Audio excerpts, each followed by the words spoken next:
Hello, folks. We're back with episode 1 of season 2 of a podcast for all seasons.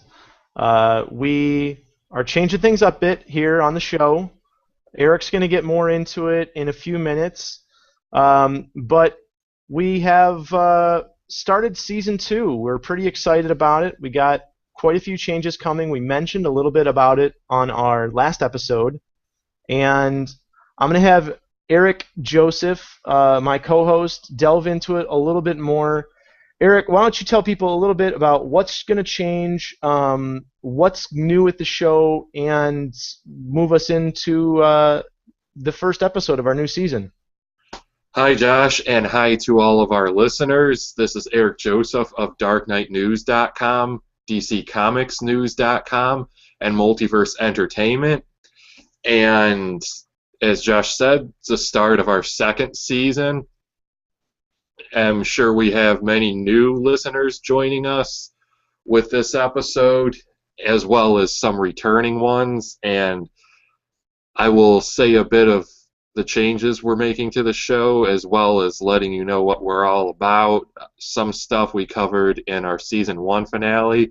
And by the way, if anyone here wants to go listen to our previous episodes, I'll detail that in a bit. But what we do here at a podcast for all seasons is we like to discuss the latest news in comic books, comic book movies, sometimes video games and other things. We like to provide keen insight, at least what we think is keen insight, because we think we're pretty good at our analytical skills and where to keep our ears to the ground, what is the most reliable news, and providing our opinions on it.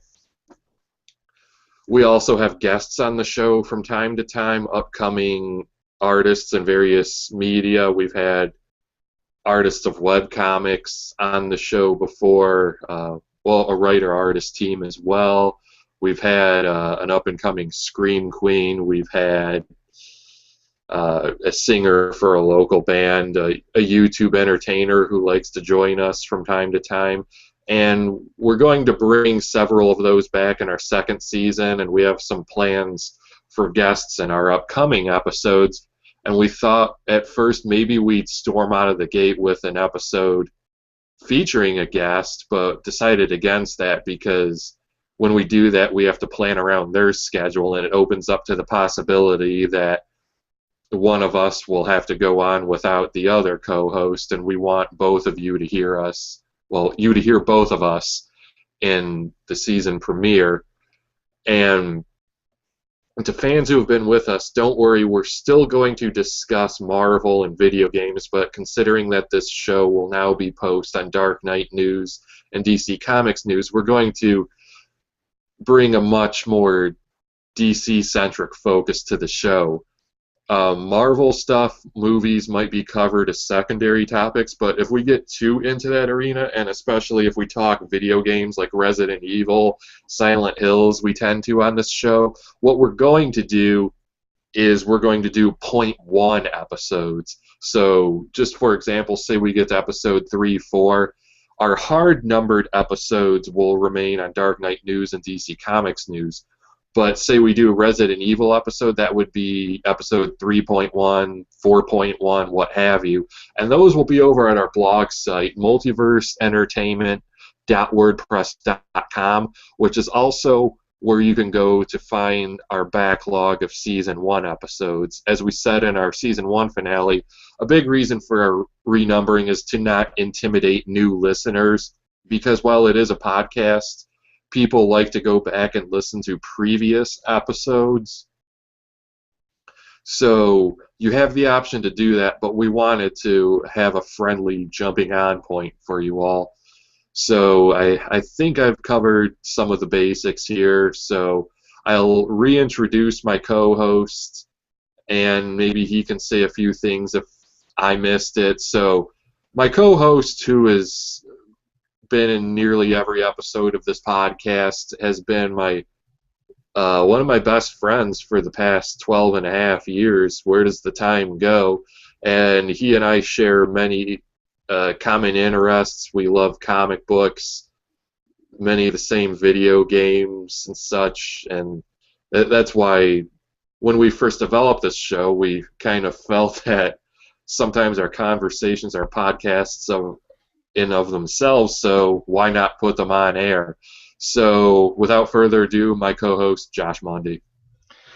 Thanks for the introduction, Eric. And as Eric mentioned, we've been friends for quite a long time. We are big fans of the genre. I, I hate the idea of kind of fanboyism because I think that it's extremely exclusive to people who casually like the same things that we enjoy, and we tend to try and skew away from fanboyism. Becoming a little more DC centric is definitely going to make some people who really love Marvel think that we don't like Marvel, and that's just not the case. We've never shied away from the fact that we tend to lean more personally towards DC properties, but I know that I speak for at least myself, if not Eric as well, but we like comic books in general, and we like good stories. We like good mediums to tell those stories in, and that's why we try to encompass so many things like that in this show, from web comics to movies, and obviously the big comic creators like Marvel and DC as well. But uh, we're gonna try and cover, the best news that we can on, for the most part, weekly basis, so that you guys are going to be able to come to this podcast, get, a fairly vague critical analysis. We try not to be too hypercritical on this show because we want casual listeners to get in and just enjoy it, get an idea of, what is going on in the comic book world, whether it be in the movies or the TV shows, or the actual comics themselves. So come back and listen to us, and you're going to get a recent, up-to-date, and important news structure. We're not going to give you every single little news story. No, there's a million sites that are going to do that. We're going to give you the best and biggest news items of the current week, or the ones that are the most interest to us when we're not bringing you alternate episodes that Eric talked about, things that really pique our interest, like video games or James Bond, or several other topics when we have guests. But we are going to get into a very DC-centric episode this week, mostly because the biggest news that's come out this week has been DC-related as far as we can tell. And we're going to talk about a not necessarily, well, it's official, but it's not confirmed as getting, I believe it's getting a pilot. Yeah, it's getting a pilot, but doesn't that have that has been confirmed, but we don't know a whole lot much more than that as far as casting is concerned. And that is, TNT is working on the DC property Teen Titans in a show that's tentatively called Titans. So, Eric, start us off. Let's talk about this. Let's talk about the cast and all the various things that we know so far. It almost sounded like you were channeling your inner Riley Martin there, Titans. Titans. And not to get too sidetracked, but if you want to find a highly entertaining video, listeners, Google Riley Martin fights an alien. You won't regret it. You won't regret it. So, by the way, I just wanted to put one point in here. When Josh said a weekly basis, we try to do this show on a weekly basis, but we're not necessarily a weekly show. We never do shows just to do them. We don't want to just say, oh, we're going to go on air. We have nothing really to talk about. We don't do frivolous episodes. So if we're gone for a week or two, that's why. Yeah, we don't want to just, sometimes we have a tendency to get conversational, and I'm always getting on myself about this, and I know that me and Eric have had several conversations. If I sound monotone or if we sound conversational, it's because we're being conversational to not only you, the listener, but to one another. But we want to make these episodes centric on things that are exciting, and believe me when we say we are excited about all the episodes and issues that we talk about. So yeah, if we were talking about absolutely nothing, I could only imagine how boring I might sound.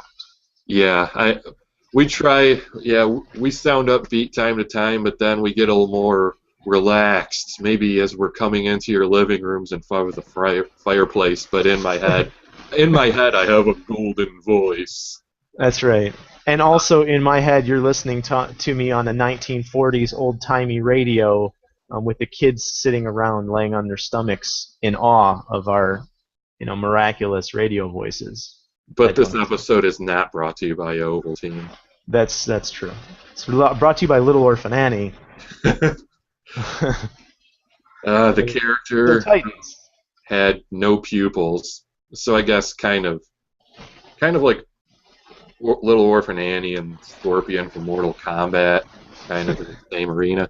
But anyway, let's not get off track. Titans. This is a show we've been talking about here and there since it was announced in the fall of last year at some point.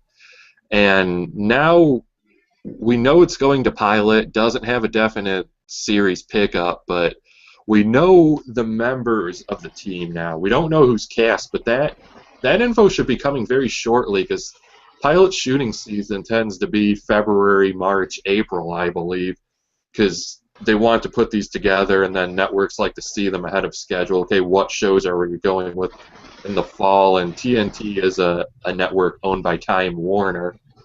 So this has great potential because it's an ensemble ensemble series, I should say, in a way that other superhero shows are not. Granted, they all have ensemble casts because we can't have heroes talking to themselves aloud like in comic books from the 60s.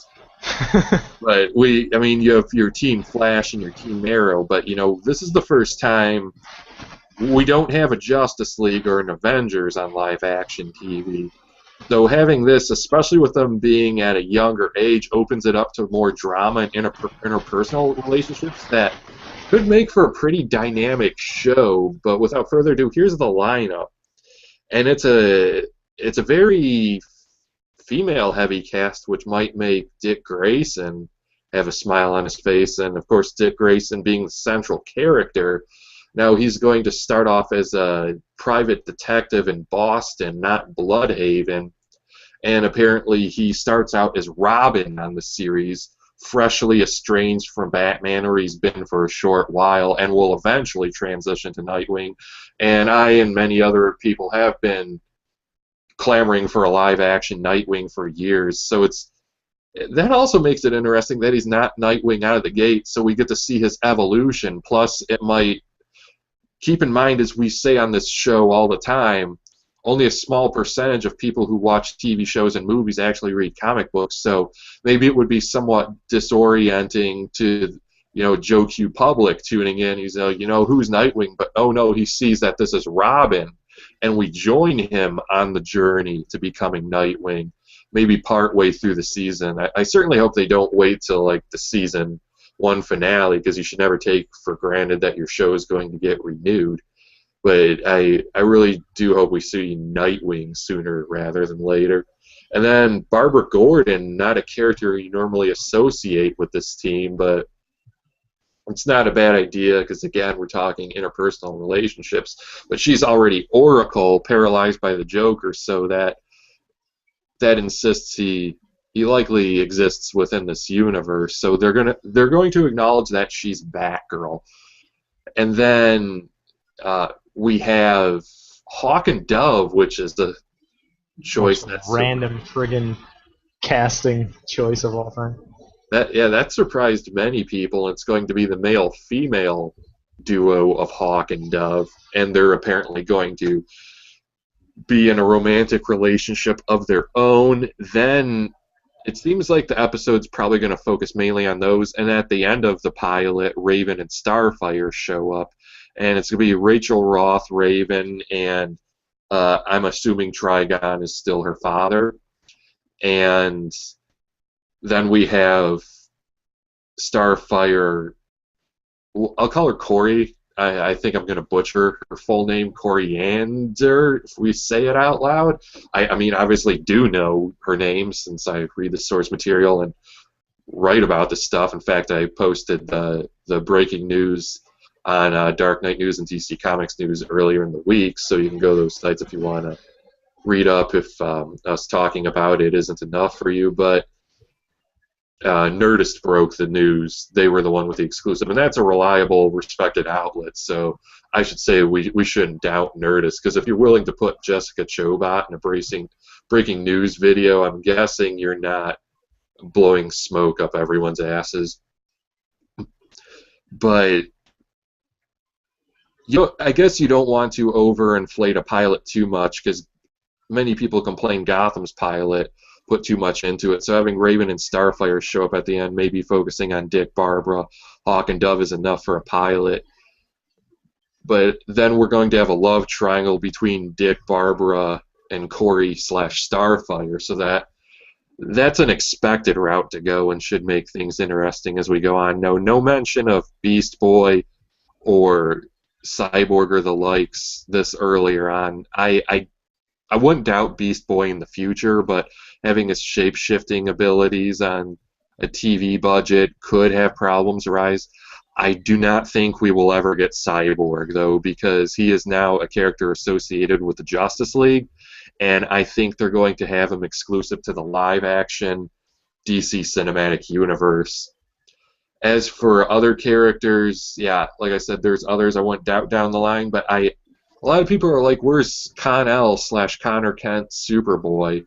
And I don't see him being used, because I'm not saying I'll rule it out, but with the way the Superman franchise is, we have Superman himself on the big screen, Supergirl's coming to CBS, Krypton is coming to Sci-Fi, and I think maybe Warner Brothers would see if Superboy were on this show, it would be spreading it a bit too thin. Because I guess we can't really count Arrow, even though that has a lot of Batman villains, but that's still, a Green Arrow show. We have Batman on the big screen, Gotham on Fox, and Nightwing will be on Titans, so I wouldn't count on, if we're gonna, not to get ahead of ourselves, but I'm sure this question might be in the back of some listeners' minds as I talk, but I would think I'd rule out another Bat Universe-centric show, even though I think the next logical choice would be a Batgirl show, but two Barbara Gordons on TV, unless they went with Stephanie Brown. But anyway, Josh, what do you think about this Titans lineup? Any fan casts you have as well? I'll get into that a little bit later, but one time we did an entire fan cast on the Humber Bronto show that I guest starred on occasion, and we did like an hour and a half fan cast of a new Dune movie, and you can get pretty nerdy with that. But for those who actually aren't super nerds, fan casting is the idea of like picking your ideal cast for the various characters. But I mean, obviously, Dick Grayson, Nightwing, Channing Tatum, right?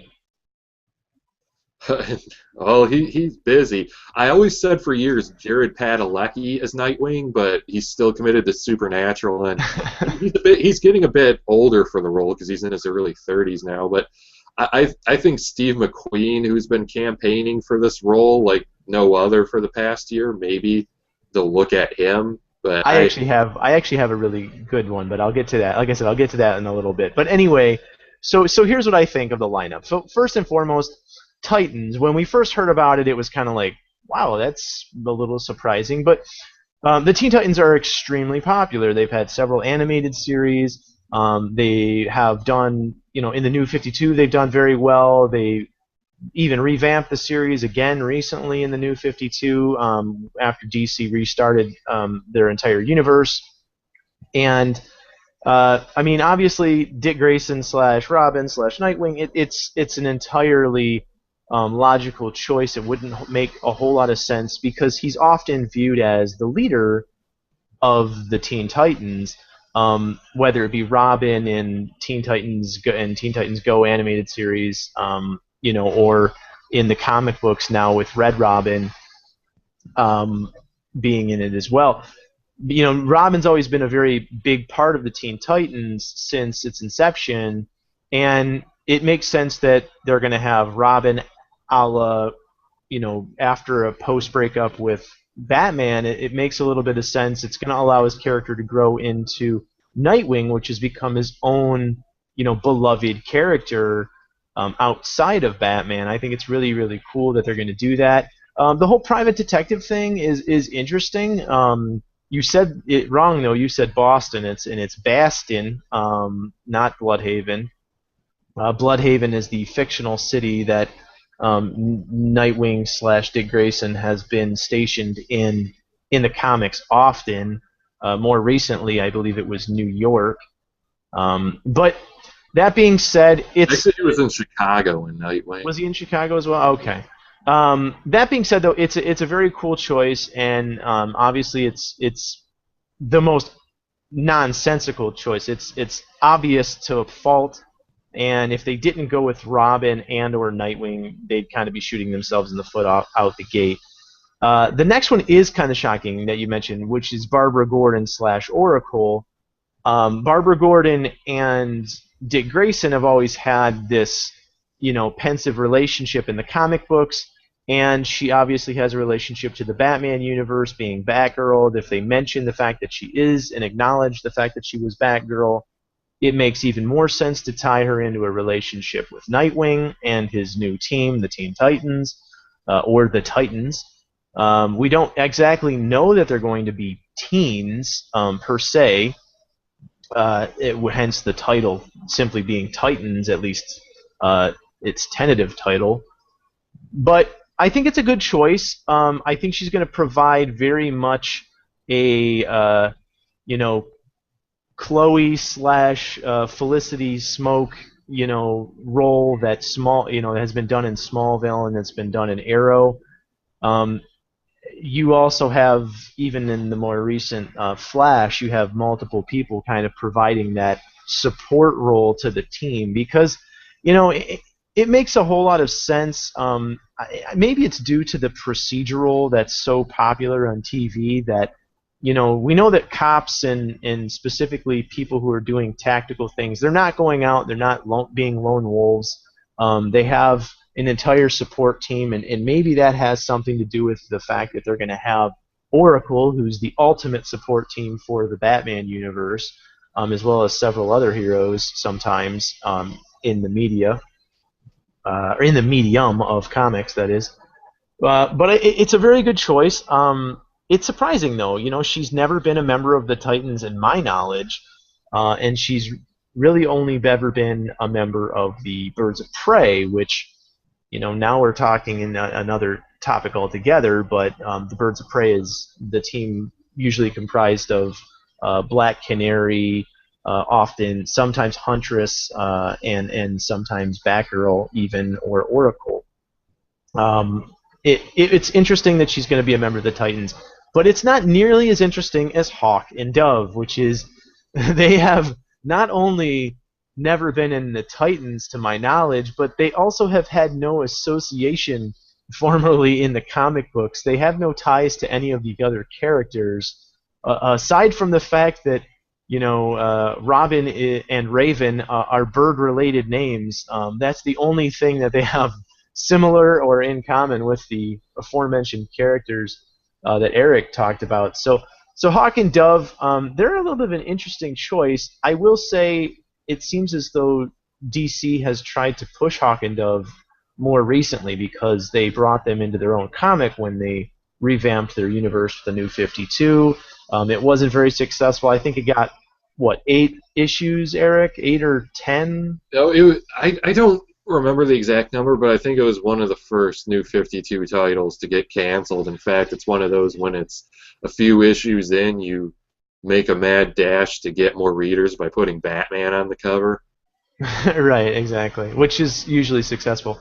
I have them digitally. I don't remember off the top of my head the exact number, but it was something like 8. It was one of those titles similar to Static Shock. No one was really surprised that it got canceled. You're kind of like, who's reading this anyway? Like the OMAC book.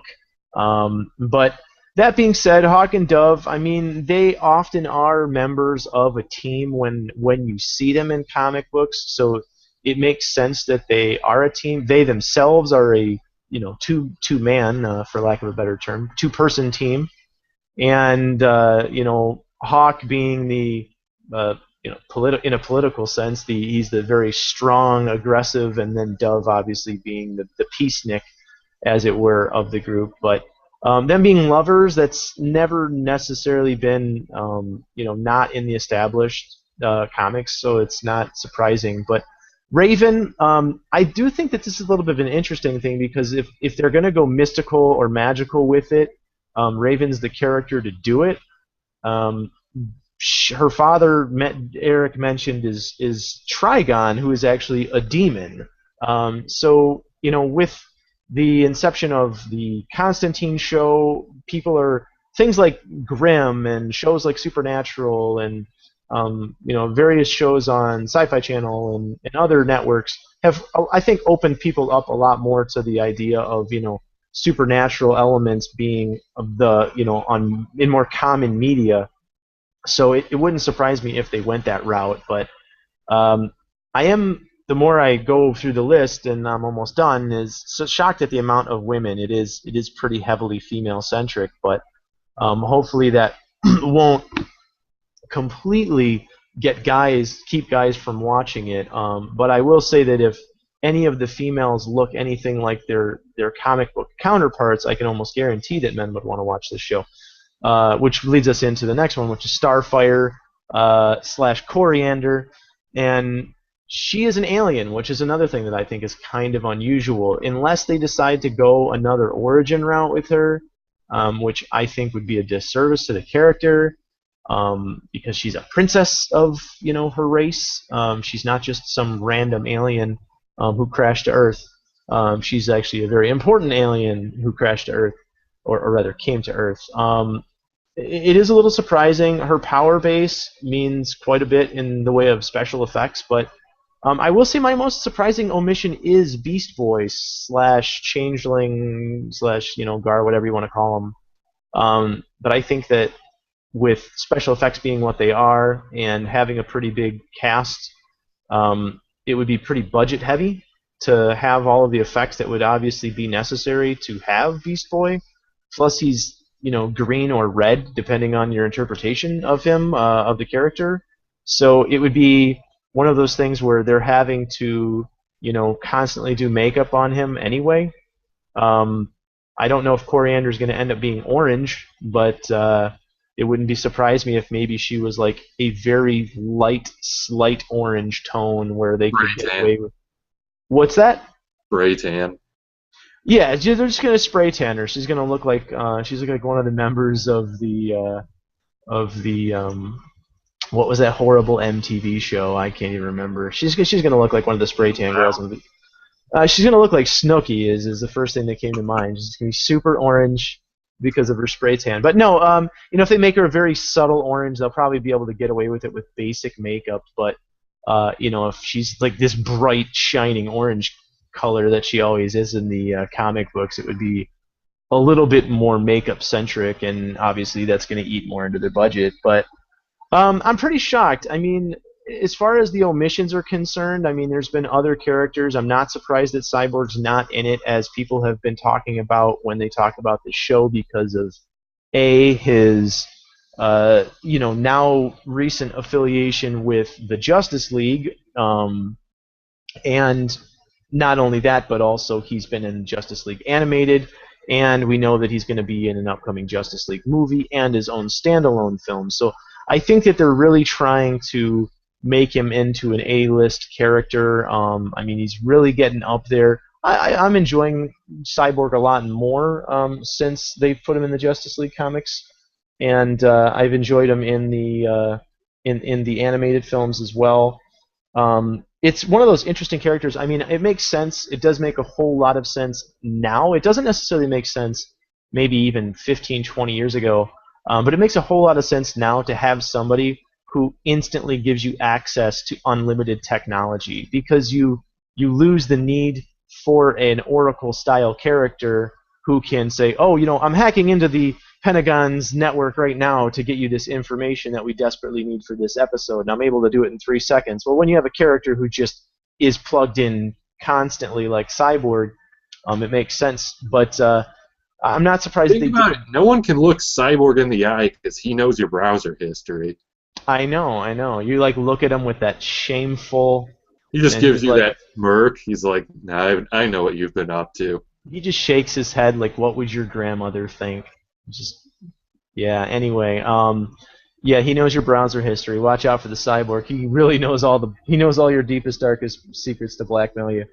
But I will say Beast Boy, he's a really liked character, but Superboy is the other one. Obviously, you already mentioned it, and I think that you hit the nail on the head with all of the Superman-centric stuff that's going on right now, plus a new movie soon to be out in theaters soon to be out in theaters. It's February of 2015, but with a new Superman movie to be out next year and a new Supergirl show on its way, and they're obviously talking about the Krypton show. You're getting a little heavy on the Superman characters in cinema, but I will say that the Connor Superboy character of the comic books was really, really, really well loved. Just the same as like a Beast Boy and or Robin slash in this case Nightwing. So it's a little surprising that they're taking one of the more popular characters of the team out of it. But I guess we'll see if I don't know, maybe Hawk steps up and steps up his game and takes over. Yeah, But and please don't lambaste us in the comments. And if at some point Hawk and Dove were team members for like a 3-issue arc or something. yeah, it wouldn't be the least bit surprising to me if they're like, all right, cut these guys like a cancer. We don't want them on the show. They're horrible. But it wouldn't be extremely shocking if they didn't possibly bring other characters in down the road. I mean, what do you think about that, Eric?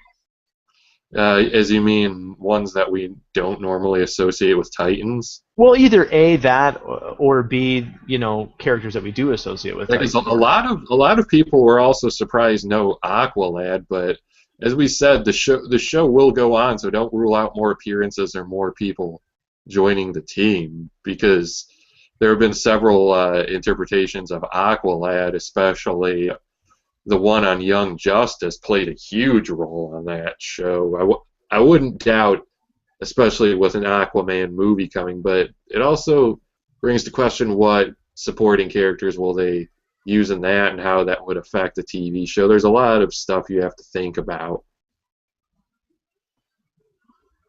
But So what age do you think they're going to go with? Or you think they're going to try and go as young as they can, seeing as how it's the Teen Titans often, or you think they're going to go more late 20s, 30s with it? I think we're going to see age-wise as in character in the script. I think maybe late teens, early 20s, but that doesn't necessarily mean that's the age they're going to cast because if you're playing a 14-year-old in Hollywood, you're probably 30. Yeah, I think as you see in any movie. I don't necessarily think we're going to get, 40-year-old Henry Winkler playing Arthur Fonzarelli, but it doesn't. It's like Smallville was an example. Tom Welling was always exactly 10 years older than the Clark Kent he was actually portraying on TV. Yeah. So it's hard to say, but that's why I will rule out actors not only because of commitments, but because of what age they are in life. It's like how I said I would no longer cast Jared Padalecki as Nightwing. He's a little too old at this point. And I was also thinking Barbara Gordon, an actress that came to mind. She's already voiced a DC character, but you have to admit she would work well in live action. She's a few years too young right now and committed to a show, but you have to admit one day Ariel Winter would make a great Barbara Gordon. Ariel Winter, yeah, she's a little too young. Yeah, she's 16 right now. Maybe we'll see her as a Robin. Yeah. Yeah, well, she voiced Carrie Kelly in The Dark Knight Returns, but I was just thinking, it's like, yeah, she would make a good fit for Barbara Gordon, but it's also hard to cast because people can dye their hair, so people automatically think, oh, what redheaded actress is available. That's like when people didn't think outside the box and would fan cast only bald guys as Lex Luthor. Like Right. nobody talked about Bryan Cranston as Lex Luthor before Breaking Bad. Right. People Exactly. limit themselves to that kind of casting. It's like they could easily cast a blonde girl to play Barbara, and yes, they can dye her hair with those big Hollywood budgets. They can afford to go to the hair care aisle at CVS Right. or Walgreens, and then no one's really popping into my mind specifically, but I believe I said in a previous episode that it let's get unknowns and let this really make somebody's career. And I was going to joke maybe Donnie and Marie Osmond as Hawk and Dove, but Right. same with no one's standing out in my head to play Raven and Starfire, but I'm sure they'll find some people, and when they do, people are going to bitch. But let's wait till we actually see their performances. Right. I mean, as far as most of the people that come to my mind when I think like if they're going to cast like a decent 20-something or late 20-something actor, not that they necessarily need to be that young, simply because, like you said, Tom Welling was considerably older than the age that Clark Kent was supposed to be in Smallville. We could definitely cast a little bit older, play a little bit younger, in like a late 20s or mid 20s to 30 something. But well, I actually like he's kind of caught on to me. I rewatched the movie Now You See Me. It's Dave Franco. I actually really liked him in that movie, and he was pretty physical in that movie as well, and I could see him nailing down some of the choreography that would be needed to be in some of the fight scenes that, of course, this show would have to have. But most of the ones that I think of when I think of 20-something actors like Evan Peters, for example, they're really starting to get into these movie roles, and although you have a lot of movie actors playing in TV now, that's becoming popular again, as I think we mentioned last week's episode. People it's like the resurgence of TV, great actors being on TV. But I think that they would, you're really putting yourself into a pigeonhole as far as what you can get lucratively as a TV actor. I have to imagine that you're not making as much money as you are as a screen actor. You're also not opening yourself up as often for the ability to, I don't know, potentially get awards for film and things like that. So I don't know what factors play into people's choices for deciding to take on or even attempt to get roles like this, but I can't think of a single person really for most of this cast, and I think that unknowns, like you said, is going to be the way to go. And they're going to make a star. I mean, obviously, Tom Welling, look at him. I mean, he'd never been anything. But granted, he hasn't really been in anything since Smallville. A few of those actors have gone on and done other things, but not really significant things as far as outside of large people who are already popular like John Schneider. He's gone on and done a few other things here and there, nothing huge, but he's never been a gigantic character actor. He's done roles here and there and there. So I think now we'll start to transition into our second topic, unless there's anything you wanted to say about Titans before we move on. No, we definitely beat that horse to death. I mean, I'm excited about it. The more I think about it, the more I realize how interesting the concept can really be. I mean, it really blows my mind how much DC there is on TV. It's just really crazy right now. I mean, we're gonna have when we get not only Arrow, Flash, Titans, Constantine, Gotham, and Supergirl, we'll be at six, concurrent series on television at the same time, all DC properties. That just blows my friggin' mind if this gets picked up for regular.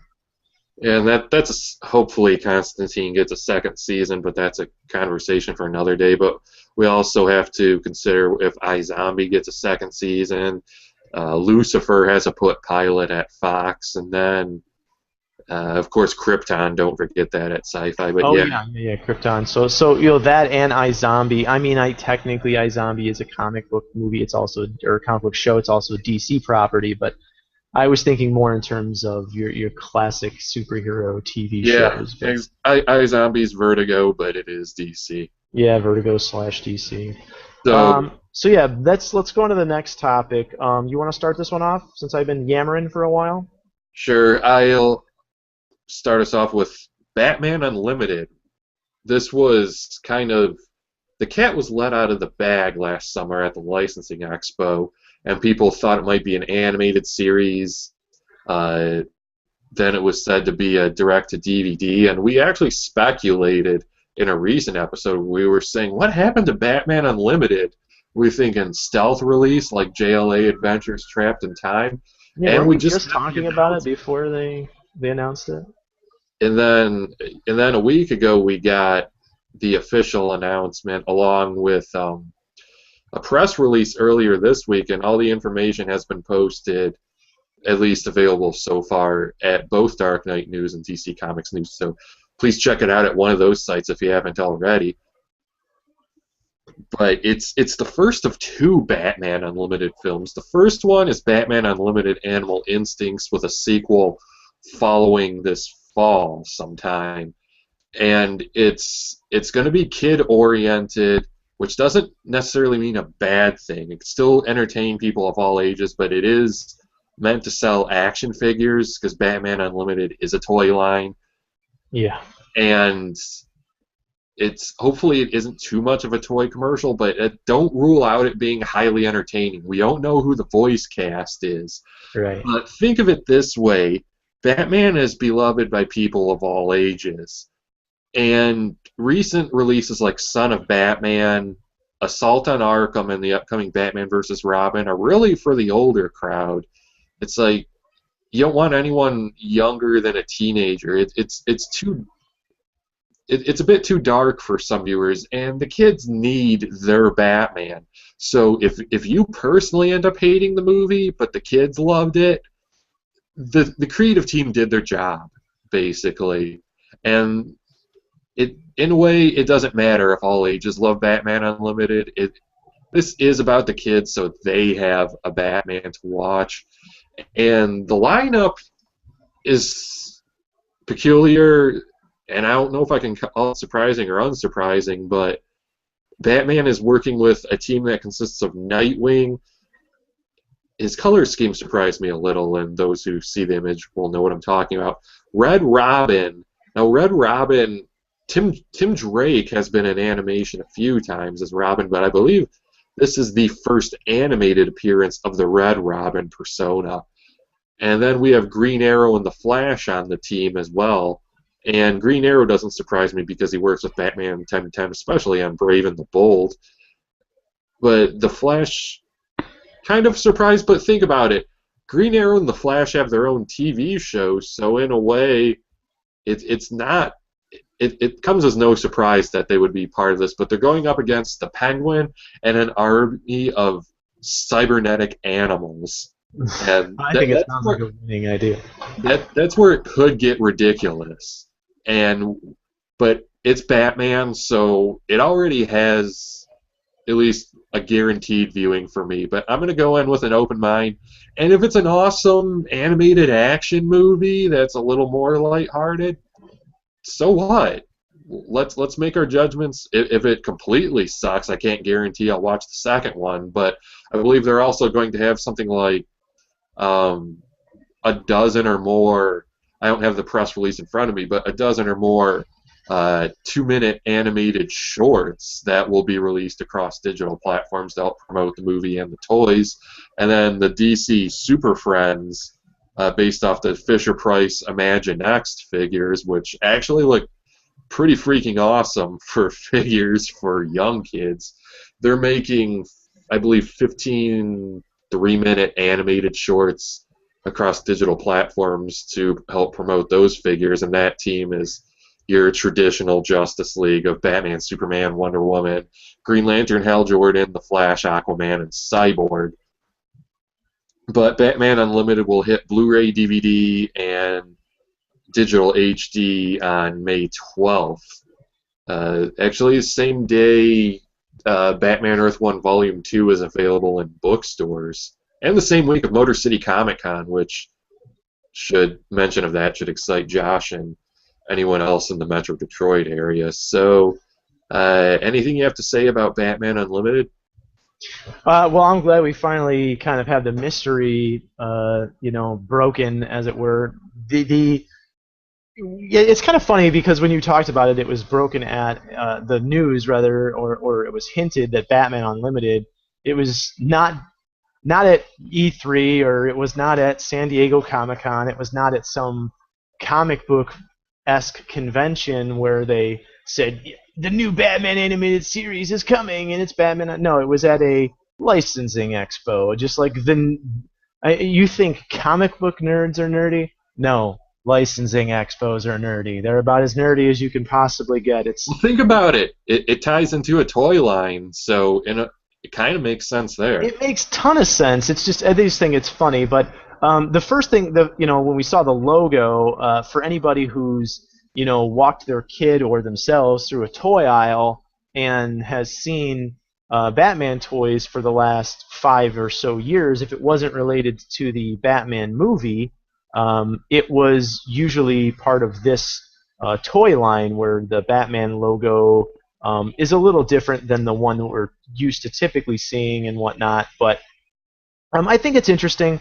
Yes, Nightwing's color scheme is very unusual. He's blue and red, and his symbol looks a little less typical than it does in the comic books. It looks a little bit more like it has an animated, which makes sense. But Red Robin's a pretty interesting take. I think that the fact that he's actually getting his first appearance in animated is interesting, but I think it's a little smart to bring in Green Arrow and the Flash simply because their notoriety has increased because of the fantastic shows that those characters have had on the CW.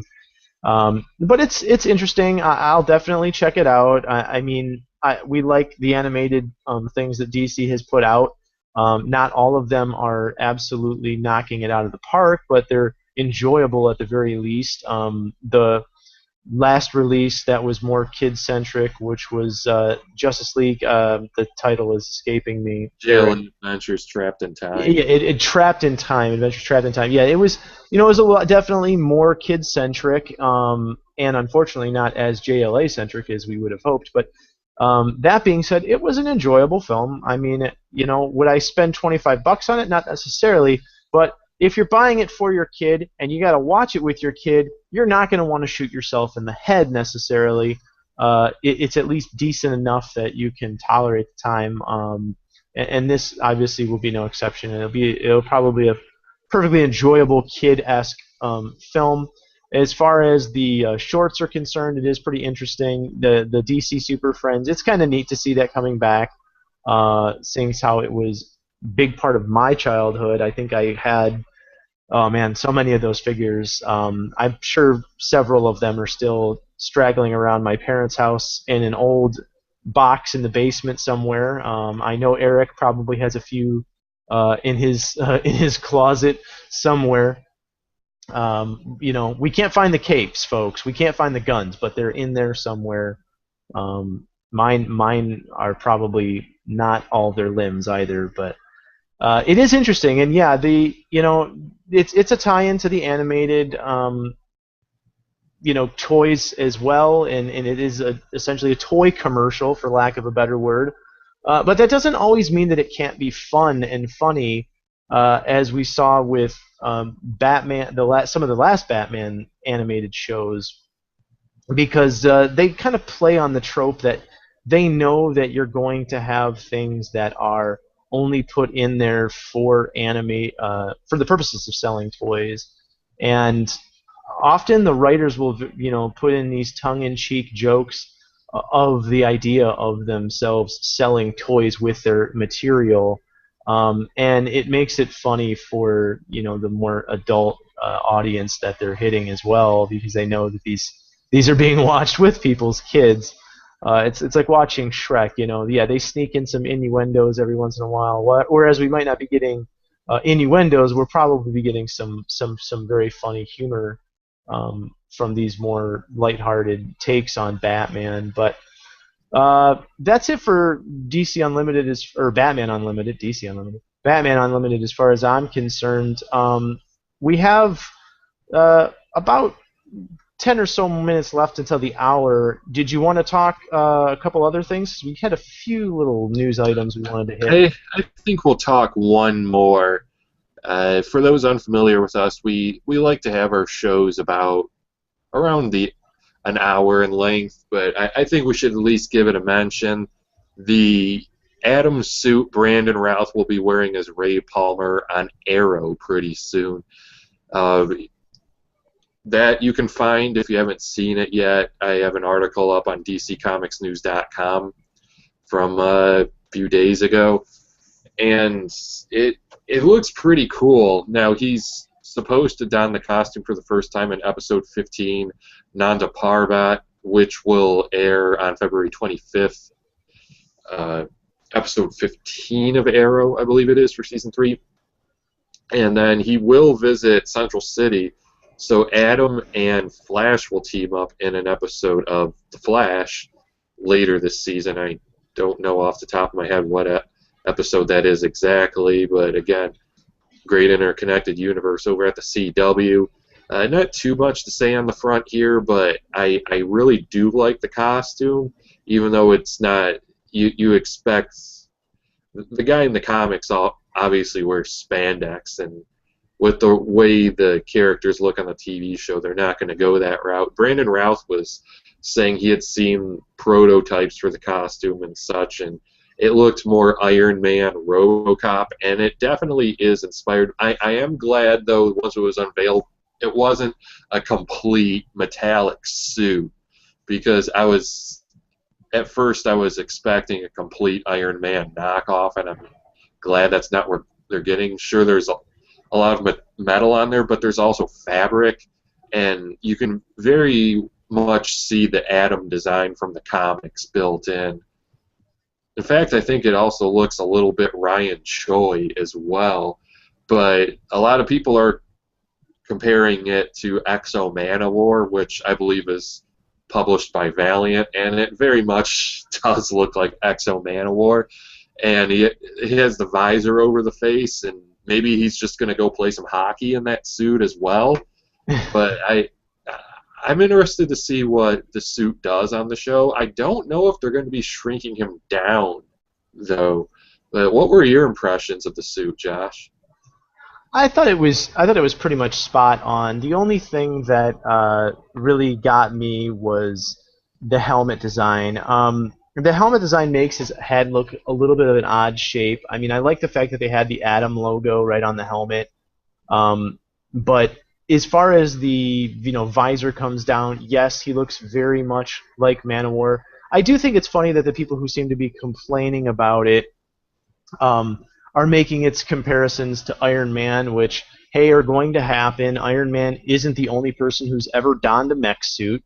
I'm probably, I don't know if I'm 100% certain on it, but he's probably not even the only person who's ever donned one before Iron Man came around. So I'm not the least bit upset that it's similar to Iron Man. I mean, that's kind of like saying, oh, how dare, the Arrow use gadgets, because gadgets are Batman's bag. Well, it doesn't mean that two people can't use similar things. I would hope that he shrinks down. I mean, they've definitely have made mention on the show Arrow that, they've mentioned like the dwarf star material and all this other stuff that's, classically Atom-esque things that help him shrink down to, molecular size. People wanted to make comparisons to Ant-Man as well, which, hey, that's what's in the popular conscious thought for anything pop culture right now. So those comparisons are going to happen, as are the Iron Man ones. It has some red in it, so of course they're going to do that. A little bit of a darker blue. It's a really light saturated image, at least the one that they released. But the helmet is the thing that really bugs me the most. But hey, they're going to end up probably doing like a heads-up display on the inside of the helmet.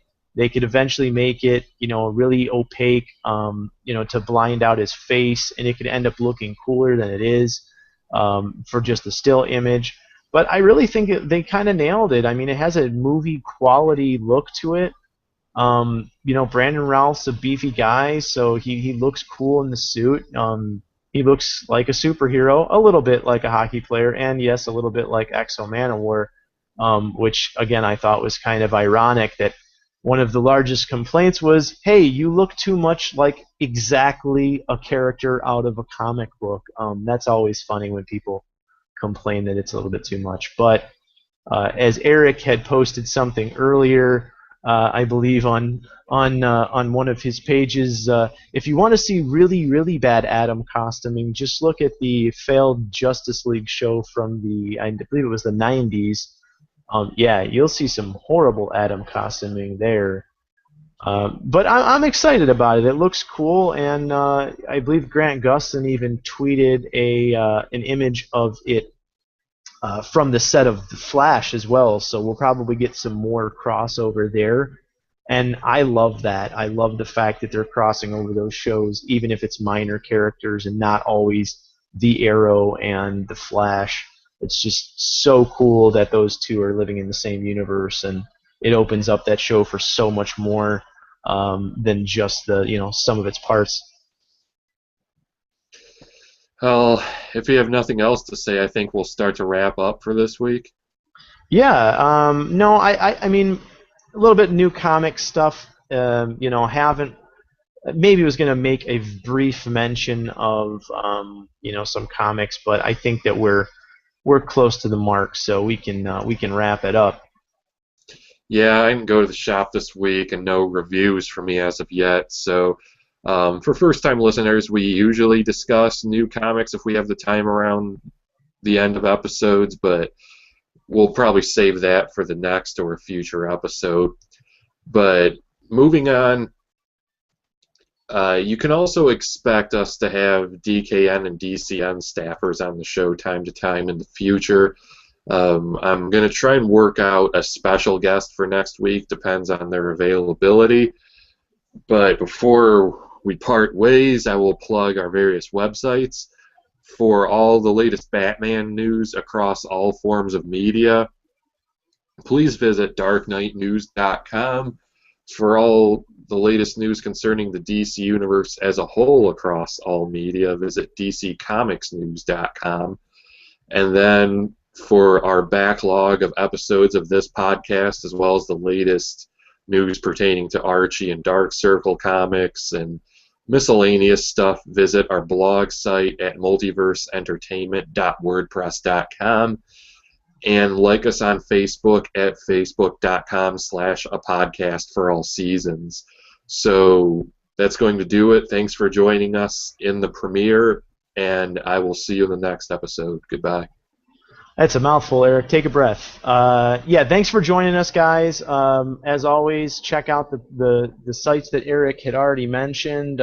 You can also visit YouTube and find all of our podcast episodes there as well. Just search Podcast for All Seasons under my site. We have majority of those episodes, but some are also posted for Eric's site. Come back. We got a lot more that's going to happen as this new season and this new step in the show goes. So thanks for joining us, and have a good night.